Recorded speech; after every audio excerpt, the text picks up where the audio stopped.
Assalamualaikum warahmatullahi wabarakatuh.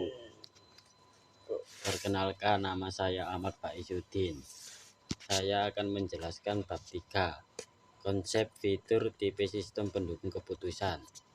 Keputusan ialah penentuan suatu opsi dari sejumlah opsi pemecahan permasalahan guna memecahkan permasalahan itu sendiri. Sistem pendukung keputusan (SPK) ada 6. 1. Data, informasi, basis data, dan analisis model-model keputusan. 2. Antarmuka sistem. 3. Desain mempermudah pengambilan keputusan. 4. Sistem ini mampu menyediakan beberapa opsi alternatif. 5. Sistem ini menyediakan akses ke informasi dari berbagai sumber data dan berbagai format. 6. Format informasi dapat berupa ringkasan laporan untuk periode waktu tertentu, grafis, histogram, dan lain-lain. Sistem dukungan keputusan ini lebih berfokus pada resolusi masalah struktur daripada masalah yang tidak terstruktur. Fitur sistem pendukung keputusan ada 4. 1. Manajemen data. Ini termasuk data yang terkait kondisi yang berbeda dan termasuk database yang dijalankan oleh software yang dinamakan sistem manajemen basis data (DBMS). 2. Manajemen model kombinasi. Beberapa model kualitatif seperti keuangan, statistik, ilmu bisnis atau lainnya yang menyediakan keterampilan analitis dan manajemen perangkat lunak yang diperlukan untuk sistem. 3. Komunitation. Pengguna bisa melakukan komunikasi terhadap sistem pendukung keputusan dan mengeluarkan perintah pada subsistem ini. Itu berarti menyediakan antarmuka. 4.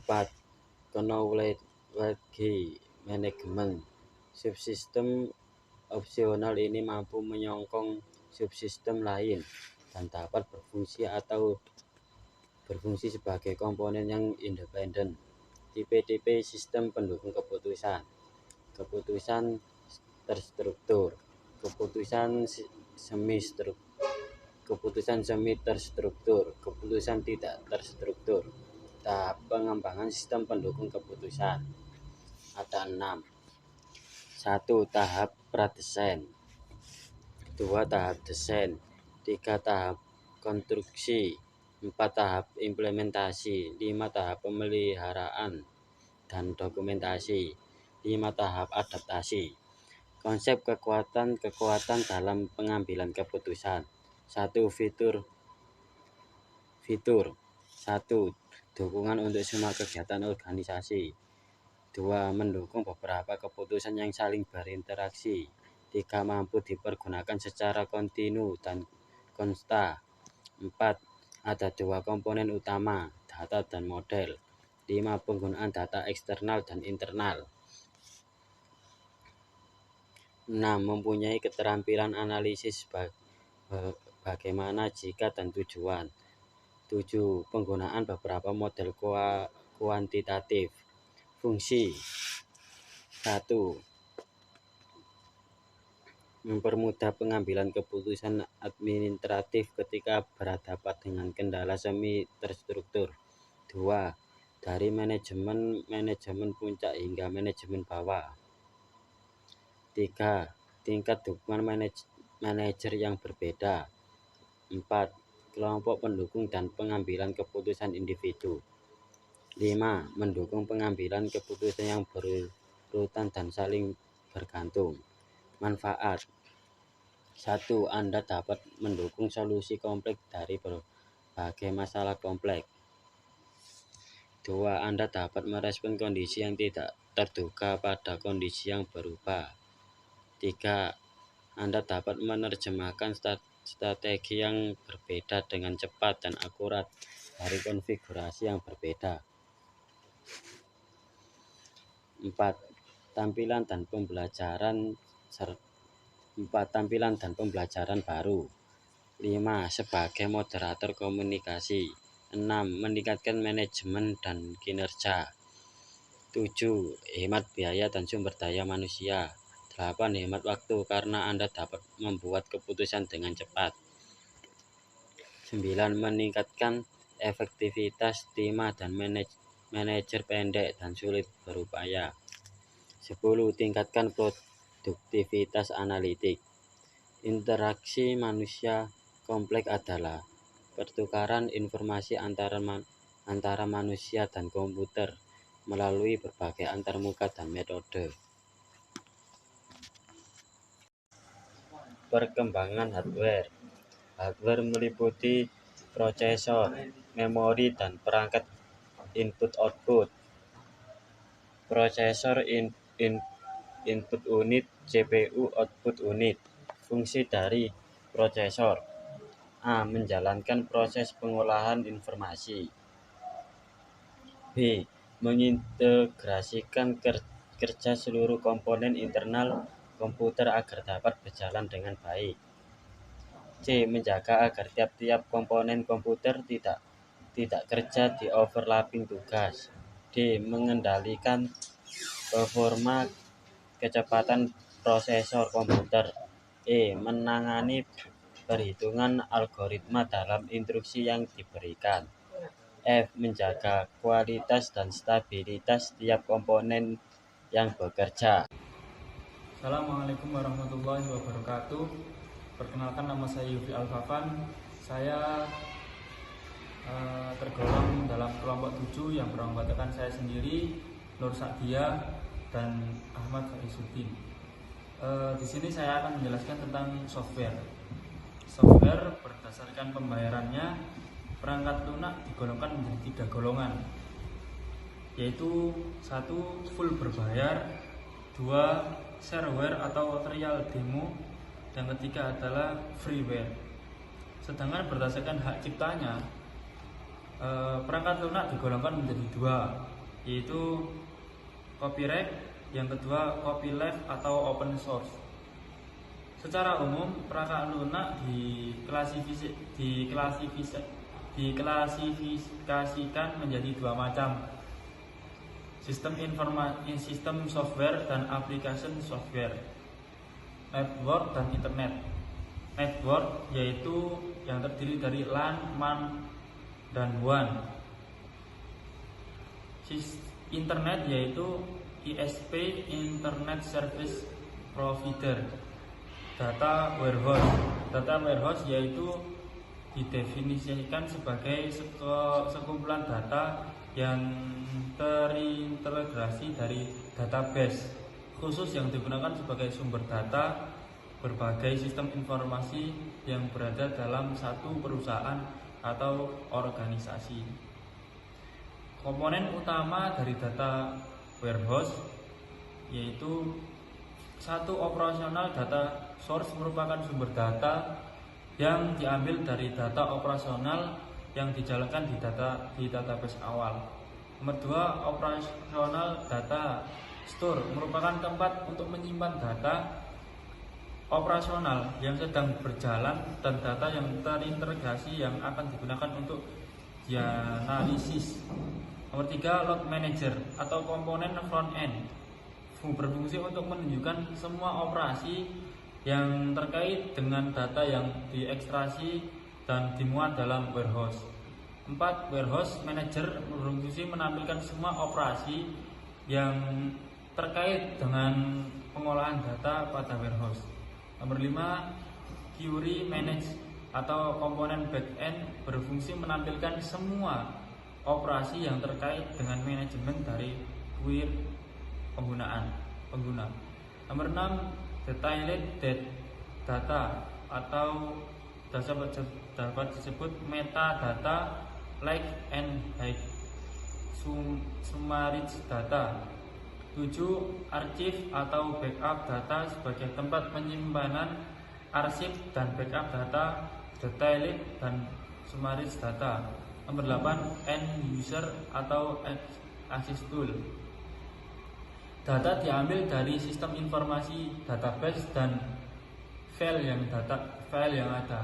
Data diintegrasi dan diubah sebelum disimpan di gudang data. Data warehouse adalah database read-only yang dibuat untuk pengambilan keputusan. Artinya penggunaan mengakses gudang data melalui alat atau aplikasi front-end. Komponen utama dari data warehouse 1. Operasional data source merupakan sumber data yang diambil dari data operasional yang dijalankan di database awal. 2. Operasional data store merupakan tempat untuk menyimpan data operasional yang sedang berjalan dan data yang terintegrasi yang akan digunakan untuk dianalisis. 3. Load Manager, komponen front-end berfungsi untuk menunjukkan semua operasi yang terkait dengan data yang diekstraksi dan dimuat dalam warehouse.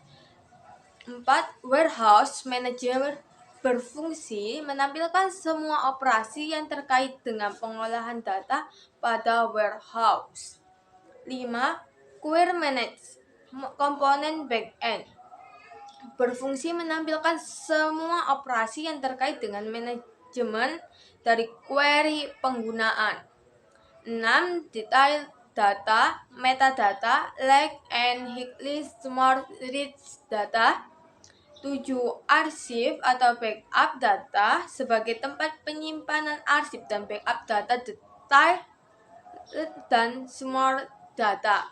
8. End user access tools. Arsitektur sistem pakar. Pakar didefinisikan sebagai seseorang yang memiliki pengetahuan, pendapat, pengalaman, metode, dan kemampuan untuk memecahkan masalah tertentu.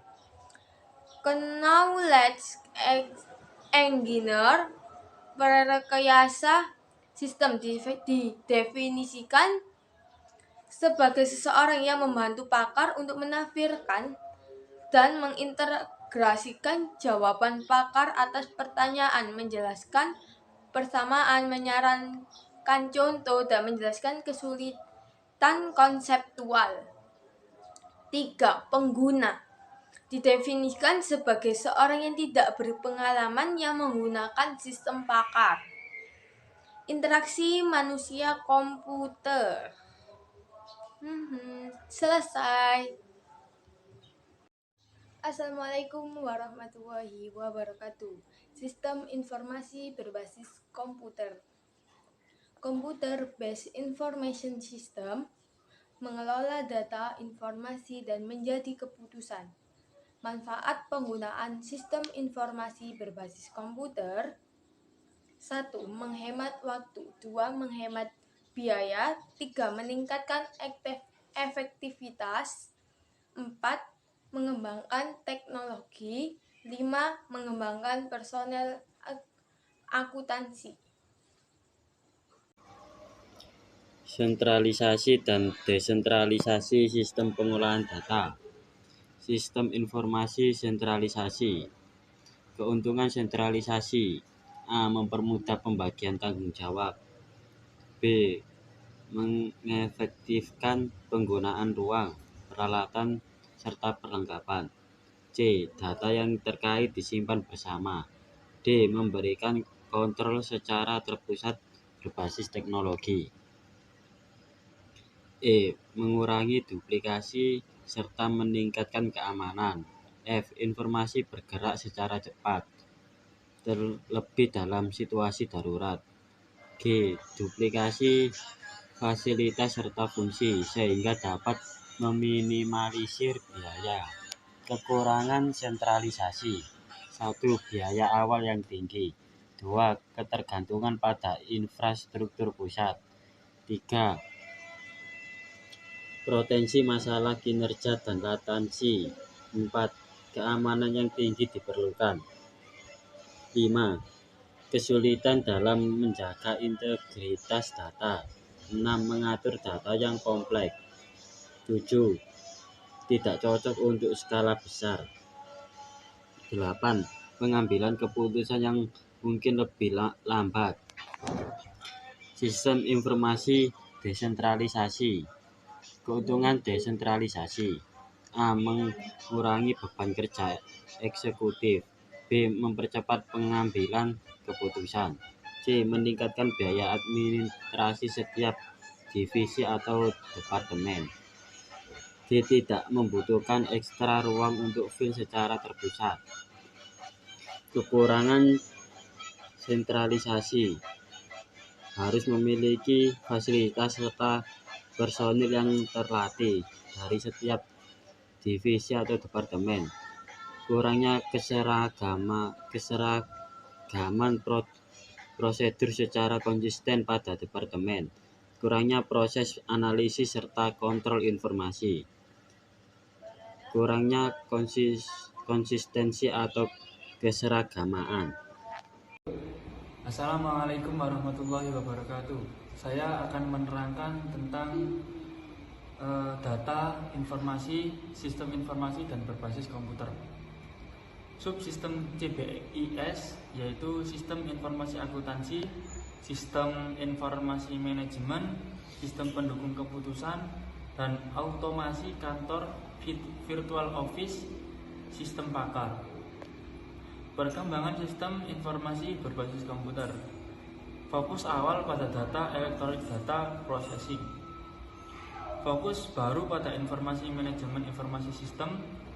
Fokus revisi pada pengambilan keputusan, decision support system. Fokus sekarang pada komunikasi office atau office automation. Fokus potensial pada konsultasi artificial intelligence atau expert system. Internet of Things atau IoT memiliki beberapa komponen pendukung, yaitu sensor, kecerdasan buatan, koneksi jaringan, dan perangkat mikro. Contoh penerapan IoT adalah transportasi, smart city, kesehatan, dan energi. Manfaat IoT yaitu efisiensi, monitor kegiatan secara praktis, koneksi lebih mudah. Computer vision, pemanfaatan computer vision di bidang matematika, kecerdasan buatan, AI, bidang industri, bidang kendaraan, dan bidang medis. Smart application, smart telemarketing, smart care, smart collection, smart hospital, smart apps creator SAC.